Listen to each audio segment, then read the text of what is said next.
अस्सलाम वालेकुम नाजरीन, मैं हूं मोहम्मद हफीज़ ख़ान। नाजरीन, आज मैं एक अपने वीलॉग का फॉलो अप करने लगा हूं। आपको याद होगा कि चंद दिन पहले मैंने एक जो साबका FBI के एजेंट हैं और वो उसको मानते भी हैं, उनका नाम है कामरान फरीदी, अमेरिका में मुकीम हैं और जो वो बात कर रहे हैं कि उन्हें अगस्त से पहले डिपोर्ट कर दिया जाएगा अमेरिका से और वो पाकिस्तान आएंगे, उनके बारे में मैंने एक वीलॉग किया था। उस वीलॉग को ख़ासी व्यूअरशिप मिली और उस पे बहुत सारे कमेंट्स भी आए, उसके अगेंस्ट भी और उसकी फेवर में भी। बहुत सारे लोगों ने कामरान फरीदी को मुहब्बे वतन कहा कि वो बहुत मुहब्बे वतन आदमी हैं। इस पर कामरान फरीदी का भी एक कमेंट आया हुआ था कि उन्होंने कहा था कि आपने मुझे वैल्यू दी और आपका बहुत शुक्रिया, लेकिन उन्होंने एक बात की तस्हीह भी की। उन्होंने कहा कि आपने लिखा है कि जो जबार मोतीवाला थे वो गिरफ़्तार हैं यूके में। वो गिरफ़्तार नहीं हैं, बल्कि जो इन्होंने बयान दिया था अमरीकी वहाँ पर इदारों को, तो उसकी बुनियाद पर उनको यूके से रिहा किया जा चुका है। अच्छा, लेकिन हुआ क्या इसके, मैंने उसमें अपने वीलॉग में, आपको याद होगा कि मैंने इस बात का एक जो मेरा ओपिनियन थी वो ये थी, और मेरा ओपिनियन वो मेरी ज़ाती हो सकती है, और जो ओपिनियन हम कलेक्ट करते हैं हमारे सामने जो शवाहिद होते हैं उसकी बिना पर हम देखते हैं कि कौन सी चीज़ हक़ाइक़ के मुताबिक लग रही है या कौन सी चीज़ हक़ाइक़ के मुताबिक नहीं लग रही। तो उस पर मैंने ये कहा था कि एक शख्स जिसने ज़िंदगी दे दी FBI को, उसने उसके लिए काम किया। FBI अमरीकी इदारा है और उसके लिए उसने बहुत सारे ऐसे टारगेट अचीव किए, बहुत सारी असाइनमेंट्स की मुल्क से बाहर भी। तो उसने अल-कायदा से और बाकी जितने बड़े बड़े तंजीमें हैं जिनका नाम दहशतगर्दी के सिलसिले में लिया जाता है, उसने उनको भी अपने उसमें रखा, हिसार में रखा, और वहाँ पर जो उससे टारगेट दिए गए थे उसने अचीव किए। और फिर वो कभी तुर्की में, कभी दूसरे मुल्कों में और दुनिया भर में उसने हर जगह पे जो जो उसे असाइनमेंट्स दी गई कामरान फरीदी ने की। लेकिन उसकी बात मुझे ये बिल्कुल करीने क़यास नहीं लगी कि एक शख्स जिसने 35 साल तक FBI के साथ काम किया हो और FBI ये यकदम उसको उठाकर जेल में इसलिए डाल दे कि उसने पाकिस्तान को FATF की ब्लैक लिस्ट में डालने के लिए जो इंडियन एजेंसी है RA, उसके साथ मिलकर जो एक साजिश की जा रही थी, उसमें इसने जबार मोतीवाला के ख़िलाफ़ बयान क्यों नहीं दिया कि जबार मोतीवाला जो मनी लॉन्ड्रिंग कर रहा है या जो जिस किस्म के काम कर रहा है वो दहशत गर्दी के फ़रोग़ के लिए कर रहे हैं और पाकिस्तान दहशत गर्दी के फ़रोग़ के सिलसिले में उसमें इन्वॉल्व है। सिर्फ़ इसलिए बयान ना देने पर उसको जेल में डाल दिया गया और अब उसको वहाँ से, अमेरिका से बाहर निकाला जा रहा है। मैंने उसमें ये बात की थी कि ये बात करीने क़यास नहीं लगती कि अमेरिका के पास या RA के पास जितने वसाइल हैं और ख़ास तौर पर FBI के पास, वो इतने बेवसीला नहीं हैं कि वो महज कामरान फरीदी की एक शहादत लेने के लिए या टेस्टिमनी या गवाही लेने के लिए जबार मोतीवाला के ख़िलाफ़ कि ये वो FATF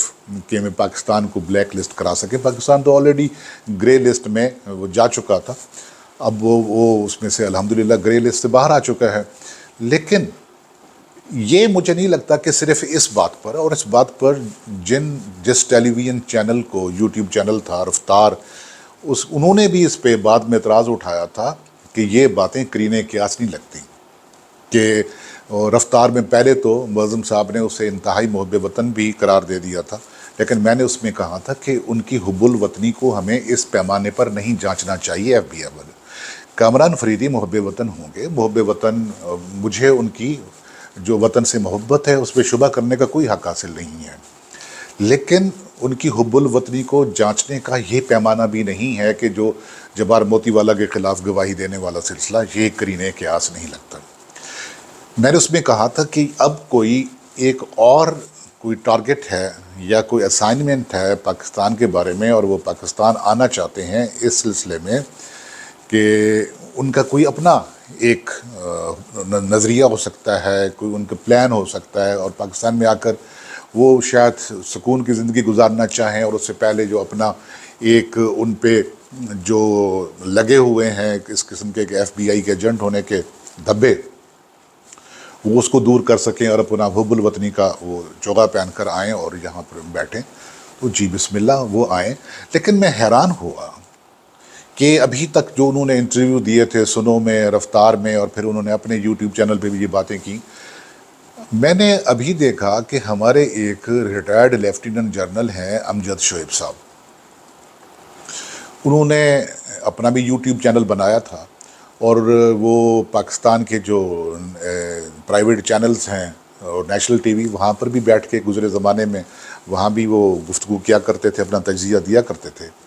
تو آج سے 2 سال پہلے یہ جو سلسلہ شروع ہوا ہے کامران فریدی صاحب والا، رفتار پر یا اس پر سنو پر، یا اس سے پہلے، یہ تو گزشتہ 1 مہینے کے اندر اندر کی باتیں ہیں، 10-12 دن، 14 دن، 15 دن، 1 مہینے کے اندر اندر۔ لیکن امجد شعیب صاحب نے 2 سال پہلے کامران فریدی پر ایک ویلاگ کیا، اور اس ویلاگ کرنے کا مجھے کوئی سر پیر سمجھ نہیں آتا تھا کہ ان کے پاس یہ انفارمیشن کہاں سے آئی کہ وہ ساری کی ساری داستان جو ابھی وہ سنا رہے ہیں کامران فریدی رفتار والوں کو یا سنو ٹی وی والوں کو، وہی ساری داستان، اس میں کچھ فرق تو ہے، وہ میرے پاس اتنا وقت نہیں کہ اس کو میں ویلاگ کو طول دے سکوں کہ وہ سارا جو کنٹراڈکشن تھی اس میں وہ بتاؤں آپ کو، لیکن وہ لنک یوٹیوب پہ موجود ہے امجد شعیب صاحب کا، جو انہوں نے کامران فریدی صاحب کے بارے میں کیا تھا۔ تو انہوں نے 2 سال پہلے وہ کیوں کیا؟ اس میں انہوں نے کہا تھا کہ وہ بیچارہ جس نے وہ ایک ادھر سے پاکستان سے گیا تھا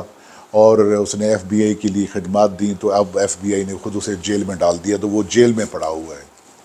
تو ایک آدمی جو جیل میں پڑا ہوا ہے، جس کو پاکستان میں کوئی نہیں جانتا تھا،